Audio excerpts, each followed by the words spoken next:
do What do anything. you ship exactly? Some drugs, like some hard cocaine. No, I got it's just a lens. It's just a lens, yeah, nothing crazy. Well, goodbye 17 and 28, you will be missed. But why did I sell it?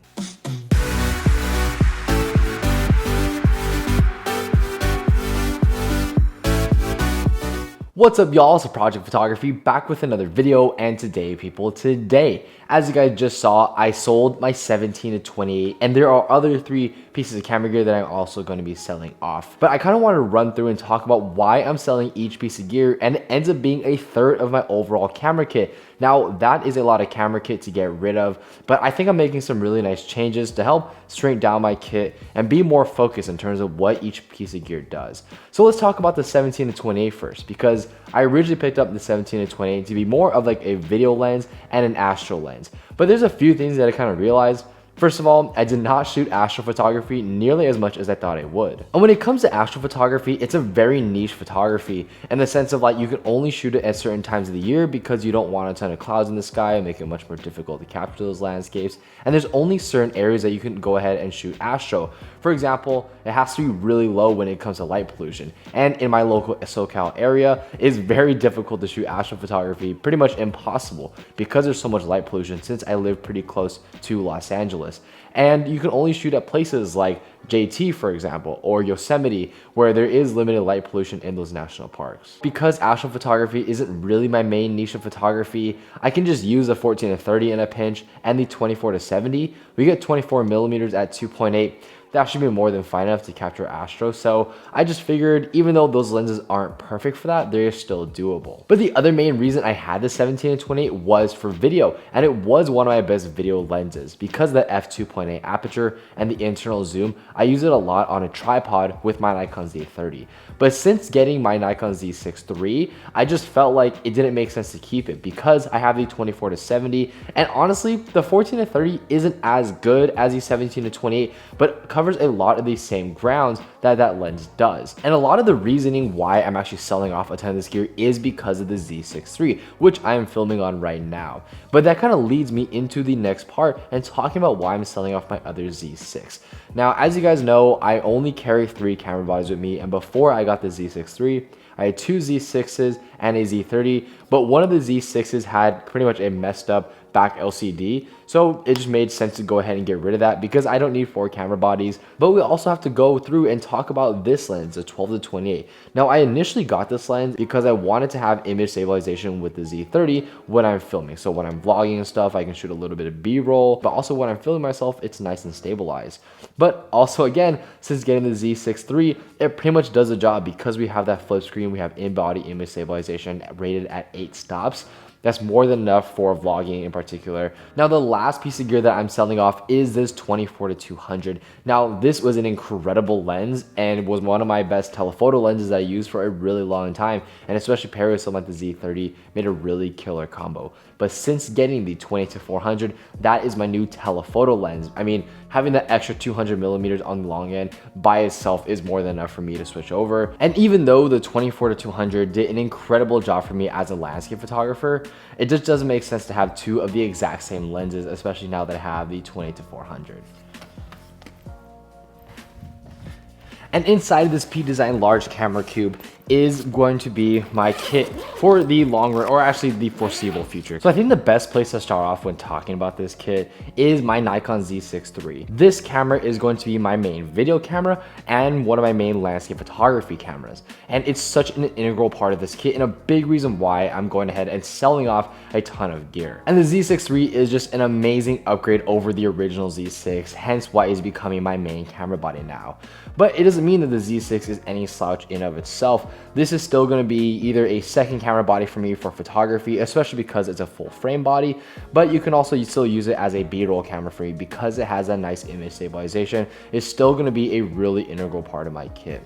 But I think this is where also the Z30 comes in because This is a really interesting camera for me because I do want to use it as a telephoto camera for landscape photography. This, especially paired with the 20-400, is just an insane combination. I mean, getting that 600mm on the long end is just absolutely nuts. This will be my second camera body for filming myself in particular because, again, we have that flip out screen and it just makes it so much easier to go ahead and see myself. And if we move on to the 28mm, this is like one of my favorite lenses. And now with my kit being more minimal, this is the only lightweight lens that I have in this kit where I can kind of bring it around and be like, okay, if I want to be small, lightweight, compact, go on a little shoot with my friends, the 28mm is now the lens for that. And 50mm has always been one of my favorite focal lengths in photography. And I also thought about getting rid of it too because I was like, all right, do I need it? A need is maybe a no, but I use it a lot more to make it feel like, okay, like I actually use it. It's not just something that's sitting in my bag. And you're able to get that little bit more shallow depth of field, hence why I'm filming on my 50mm f1.8 right now.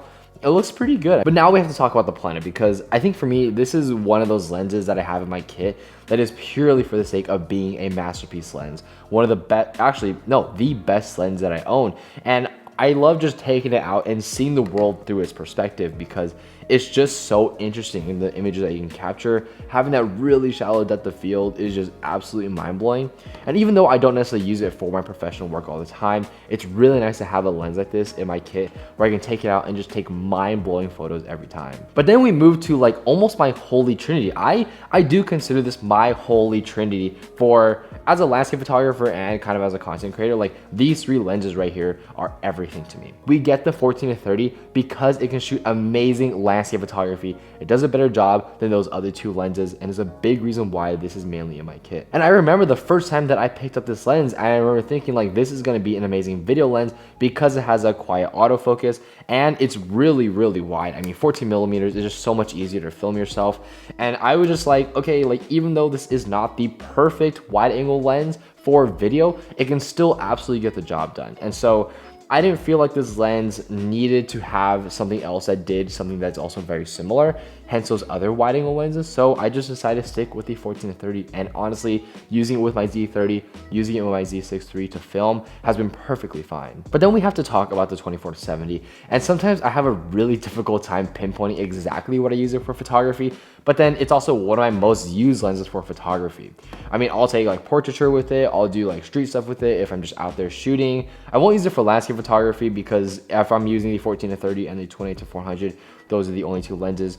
But especially for video, I use this lens a ton because especially with the Z6 or the Z6 III now, it has really nice image stabilization when paired with those cameras, and for B-roll in particular, amazing.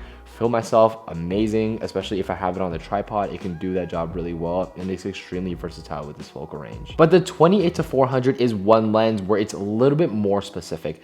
This is my main telephoto lens for landscape photography. If I want to go out and capture that really long composition, this is the lens to go ahead and do that. I mean, it's just absolutely insane. And when I take a look at my kit, I really feel like each piece of gear really has a specific use case in my kit. Whereas before, I felt like a lot of these pieces of gear overlap with each other, and it was just really overwhelming. When I went to go pick out what piece of gear I'm using for whatever shoot it was like, okay, like these things kind of do the same thing, and you would get really overwhelmed by that in the sense of like, oh, I could pick this one, but I can also pick this one. But the differences between the two pieces of gear weren't that drastic. And so it just made sense to get rid of the excess in terms of the gear that overlap with all my other pieces of gear and dial it down and make sure that each piece of gear has its purpose in my bag. But I think from an outside perspective, it's really easy to look at this video and think, okay, like, did you have to sell the 17-20? Did you have to get rid of the 12-28? And it just asks this overarching question like, why have to sell gear if you don't necessarily have to? It's super easy to come up with a million reasons to keep a piece of gear, but at the end of the day, if you're not using it and it overlaps in terms of its purpose with another piece of gear, then it just does not make sense to keep it. And I talk a lot about selling your camera gear, but like, how do you do that? For me, there's three sites that I like to use. I like to use Facebook Marketplace, OfferUp, and eBay. What I found the most success on actually is eBay, mainly because it's a larger platform. People can like search for stuff in particular, whereas like Facebook Marketplace and OfferUp, you're kind of just like scrolling. So I really like those platforms to go ahead and sell stuff. And at the end of the day, as long as you're getting rid of it and getting some money back, That's all that matters. And if you list them in multiple places at once, you just give yourself a better chance to sell it, and you can sell it even faster. What I found though too is that with Facebook Marketplace and OfferUp, you're able to retain more money because you don't incur any fees. But with eBay, I found that you sell it much faster.